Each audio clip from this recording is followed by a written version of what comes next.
rules here are simple. I'm going to ask you a series of questions from easy to hard. You've got 10 seconds to tap the answer. If you get it correct, you move on. Answer all 12 right and you win, or you split that cash. And tonight we are giving away a highly rated £550. That's enough to spark your own romance, cook up a bunch of roast chicken dinners, ring excluded, or buy some fly new royal-worthy looks for your wardrobe. But before you burn it, you've got to earn it. Let's get to the quizzing. Here we go with Q1. Both the Stone Roses and the Happy Mondays were formed in which city?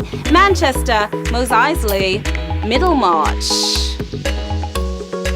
What do you think? Stone Roses, Happy Mondays, both formed in the 80s, but where?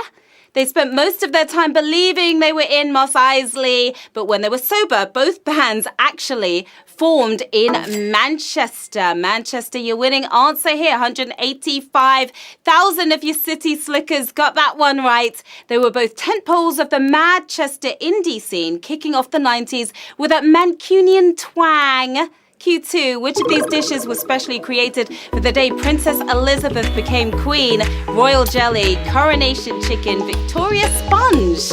Funny to think of Lizzie as Princess Elizabeth, but she was way back when.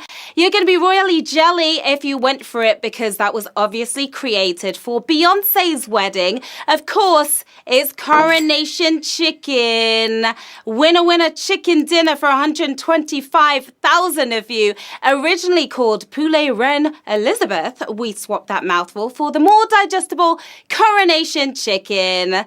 Okay, it's shout out time, players. We see you out there. Hello to Jodie and Jamie at the University of Surrey, Murray and Jenny at the Leeds Uni Library right now, and Rob Headland and the Leicester Uni boys as well. Hi to Aidan Drew, Aaron Lee, and the Lakeside Repair Room. Good luck to all of you players in the game. Moving on to Q3. It's against the rules to play which of these sports left-handed? Football, rugby, polo. So I guess I'm out. I'm a lefty for life. We have enough trouble with can openers, let alone getting shunned by sports. Unwelcoming to both types of lefty, it's polo. Polo, your winning answer. 117,000 of you with the minty win here. The rule may sound snooty, but it's actually to stop horse collisions when players approach the ball from opposite directions. I guess it makes sense. Q4. Until the 1940s, the Church of England had a rule that women must wear what in church? Corsets, hats, red shoes. They were all up in our wardrobe. Rosary beads may be vital Vatican wear, but this is the Church of England we're talking about here, making aisle-side ascot optional. It was hats. They wanted hats. Hats off to 102,000 of you for getting that one right. It wasn't just a church thing, as women rarely showed their hair in public before the 40s. I guess it was scandalous. Q5, which of these TV sitcoms uses a laugh track, also known as canned laughter? The Big Bang Theory, Arrested Development, Modern Family. Yes, they still use laugh tracks out there. Some of them do. 3 US shows crammed with lols, but who gets theirs out of a can? The real reason every bazinga gets a laugh, it's the Big Bang Theory. And a banging 72,305 of you got that one right. Hugely popular since the 50s, the use of canned laughter has diminished greatly in the last decade, thanks to shows like The Office. They don't need it. Q6. What's the name of the channel that separates New Ireland and New Britain in the Southern Hemisphere? The Solent, Thames Channel, St. George's Channel. New Ireland and New Britain, not Ireland and Britain, are plagiarizing brothers from an upside-down mother, but what keeps these British Isles apart? The same thing keeping Ireland from Wales. It's the St. George's Channel. That's the answer we were looking for here on Q6, and 43,021 of you got that right on a brutalish question. Now, both islands are avoiding the copyright lawsuits in the Bismarck Archipelago near Papua New Guinea. That's where they are. Q7. Who created a coffee brand called Laughing Man? Kevin Hart, Jerry Seinfeld, Hugh Jackman. I prefer my coffee a little more serious. What about you? They can all make us chuckle, but who has the ability to make us cappuccino, putting his money where all his Wolverine energy comes from? It's Hugh Jackman. That's who. On our first savage question of the game, sizzling sausages, sad to see you leave. But 38,000 of you are gone, 5,029 of you getting that Java boost here on Q7. Jackman launched the company in 2011 with all profits going to support Ethiopian coffee farmers. Very nice of him to do that. Q8. Britain's largest onshore wind farm is located in which area of the country? Gower Peninsula, Cornwall, East Renfrewshire. I like wind farms. I'm a big fan. Get it? It doesn't get much windier than Whiteley Wind Farm, but what postcode is it in? Goodbye, toupees. Hello, East Renfrewshire.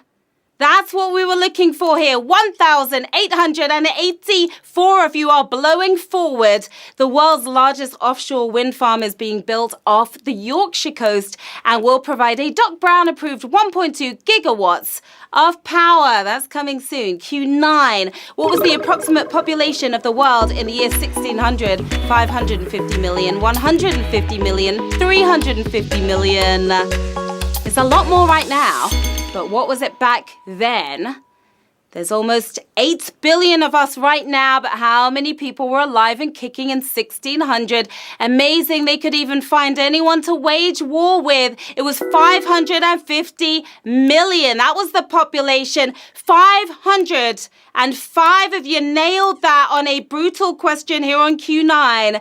There have been many studies into previous world populations, and most agree it was in the mid 500 millions. We're moving on to Q10. The Teenage Mutant Ninja Turtles started out as an homage to which of the following? Daredevil, X-Men, Batman. Cowabunga dudes, that's all I can say. The Turtles were a parody of several comics, but which of these heroes were heavily in the mix? The blind badass of Hell's Kitchen. Daredevil is the answer we were looking for. Devilish win there for 224 of you. A young Matt Murdock even appeared in the first Turtles comic, being blinded by the same ooze that created them. That's what happened. Yeah, Q11. Which of these people has not appeared on a Bank of England £10 note? Florence Nightingale, William Shakespeare, Charles Darwin. You're looking at £550 in front of you. They've all popped up on our Wonga, but who's never been on the back of a tenner? The bribe-worthy bard scribbling his way onto a 20 instead is William Shakespeare for the win here. 157 of you got that one right. Open wallets at the ready, because we are moving on to the final round. 157 players still in, 6 players using their extra lives to get back in. £550 sterling up for grabs. Who's about to take home that win? Q12. The first state visit to a communist country by a US president was to which country? Vietnam, Romania, China. Everything riding on this one, players.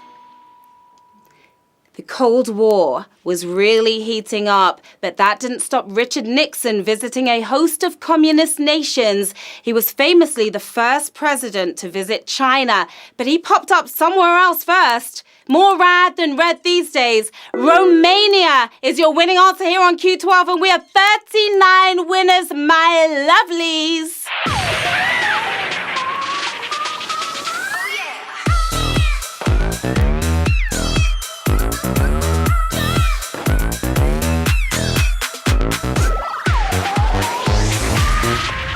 Nice one there. Congratulations to our 39 winners. You make me proud. You are taking home £14 and 11p. We've got Worry over there. We've got Harry Wheeler. Look, he looks surprised. Oh, geez, he's saying. We've got Whole Smart and a bunch of other winners as well. Well done. What are you going to do with that cash? Maybe get yourself a new hat for church, if you like. Chow down on some coronation chicken. Learn how to be right-handed. If you're a lefty, maybe you can play polo then.